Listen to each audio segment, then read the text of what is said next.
यहाँ तक वर्णन करा गया है कि शंकर जी का जल चढ़ा हुआ जहां से बहकर जाता है ना, उसको लांगा तक नहीं जाता।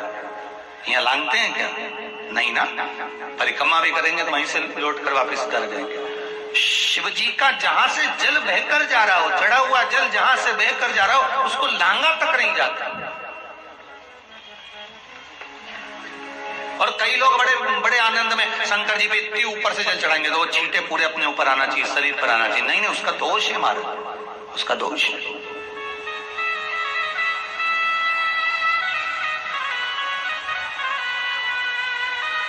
शिव जी को अगर आप जल चढ़ा रहे हो, जैसे आप भगवान को अगर जल चढ़ाओ, दूध चढ़ाओ, तो मान लो अगर जैसे एक सरल भाषा में समझ लो और अच्छे से, कि जैसे ये शिवलिंग है शंकर जी का, ये शिवलिंग है, और आप जल चढ़ा रहे हो तो इतनी ऊपर से छोड़ोगे तो पानी का छींटा तो अपने ऊपर आएगा। पर वही जल, वही दूध, वही सामग्री आप शिवलिंग से थोड़ी सी दूरी बनाकर अगर आप समर्पित करेंगे तो बाबा उसको स्वीकार भी करता है और आनंद की अनुभूति भी होती है। कांति के 3 लक्षण हैं।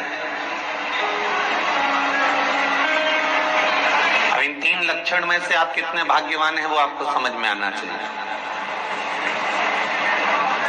बड़े प्रेम से आप लोग कहते हैं साहब हमारे यहाँ बेटा बढ़िया है, बहू बढ़िया है, हम तो बड़े किस्मत वाले हैं, हमारा पोता पोती नाती पंती सब जोरदार है। पर भाग्यवान व्यक्ति के 3 लक्षण हैं। उसमें पहला लक्षण है, अगर भोजन मिल रहा है तो उसके साथ भूख होना जरूरी है। अगर भूख और भोजन दोनों आपके पास में है तो समझ लेना आप दुनिया के सबसे भाग्यशाली व्यक्ति हैं।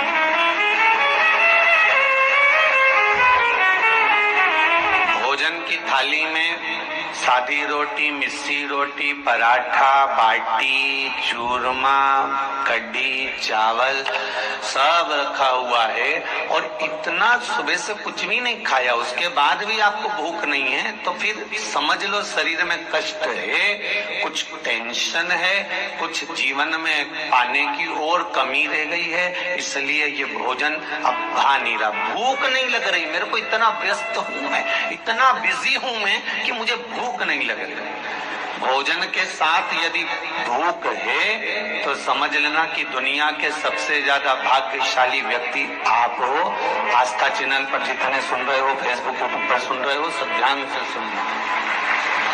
ये सालासर बालाजी की कथा को, श्राद्ध पक्ष की इस पावन कथा को हल्के में मत लेना। फिर कहेंगे अभी तक कथा सुनते थे तो हाथ पैर सब कढ़ाई में रहते थे, आज मुंडा भी कढ़ाई में है क्योंकि सालासर से सुन रहे हो, तो इसलिए जरा ध्यान रखिएगा। शिव महापुराण की कथा कितना सुंदर वर्णन कर रही है कि 1 लोटा पानी का फल क्या है। माताओं जरा आप ध्यान दीजिएगा। हाँ, कई लोग कहते हैं गुरुजी आप पुरुषों को तो कहते ही नहीं हो कि 1 लोटा पानी चढ़ाओ, कि पुरुष लोग मंदिर जाएं, कि पुरुष लोग भगवान शंकर का आराधना करें, पूजन करें। मेरा आप सबसे निवेदन है, इस व्यासपीठ से हमने कभी ये नहीं कहा कि माताओं आप जल चढ़ाओ, कि पुरुष आप जल चढ़ाओ। हम तो निवेदन सबके लिए करते हैं कि आप सब मिलकर, गला पकड़ रहा है बाबू, आप सब मिलकर आप शिव की आराधना करिए, आप सब मिलकर भगवान शंकर का आराधना करें। 1 लोटा पानी, चाहे पुरुष हो, चाहे स्त्री हो, चाहे बच्चे हो, चाहे युवान हो, चाहे बड़े हो, वो जल शिव को समर्पित करें, शंकर को चढ़ाएं।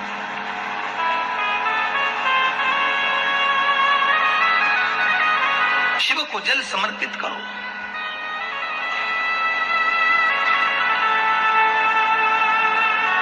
शंकर को जल चढ़ाइए। उसका फल क्या है?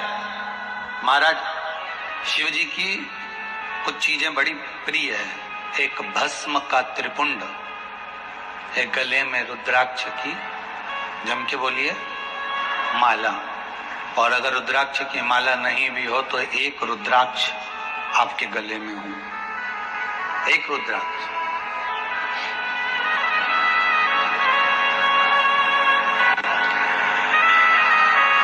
मस्तक पर त्रिपुंड हो, गले में रुद्राक्ष हो, और मुख पर या तो पंचाक्षर मंत्र नमः शिवाय ओम या ओम नमः शिवाय या श्री शिवाय नमस्तुभ्यम। फिर से बोलिए, श्री शिवाय नमस्तुभ्यम, श्री शिवाय नमस्तुभ्यम। पंचाक्षर मंत्र या शिव महापुराण का मूल मंत्र आप उसका स्मरण करें। कितनी विशेष महत्वता है इन मंत्रों की, आप लोगों के पत्र में वर्णन किया है आप लोगों ने, बड़ा सुंदर सुंदर बोला।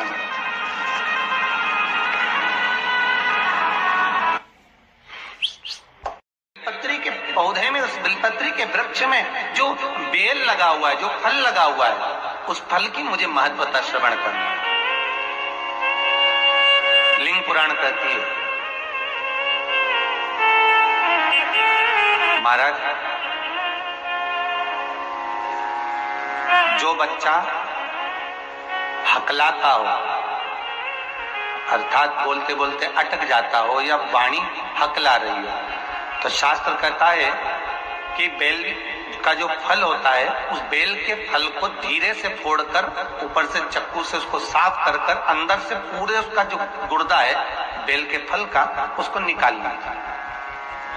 और उस बेल के फल का जो गुर्दा है उसको निकाल कर वो खाली कर लीजिए बेल का। महाराज सोमवार के सोमवार 5 सोमवार उसमें पानी भरकर भगवान शंकर को समर्पित करिए।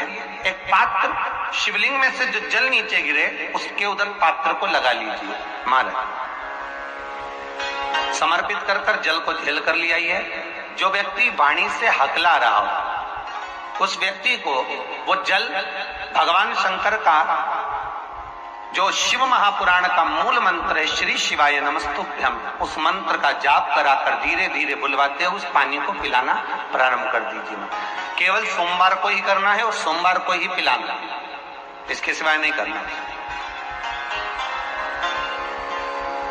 महाराज जैसे मंत्र बोलते जाए, श्री शिवाय नमस्तुभ्यम बोलते जाए और धीरे धीरे उसको पानी पिलाते जाए, श्री शिवाय नमस्तुभ्यम बोलते जाए और पानी पिलाते जाए। महाराज धीरे धीरे आप 5 सोमवार करोगे, उसकी वाणी में अटकना बंद हो जाएगा, धीरे धीरे उसकी वाणी श्रेष्ठता की ओर अग्रण्य होगी। तो बीले की महत्वता भगवान लिंग पुराण के अंतर्गत वर्णन कर रहे हैं, भगवान शिव कह रहे हैं। स्कंद पुराण के अंतर्गत, लिंग पुराण के अंतर्गत, नर्मदा पुराण के अंतर्गत, शिव महापुराण के अंतर्गत कि जो बीला है, इस बीले की महत्वता, इस बीले का सुख क्या है।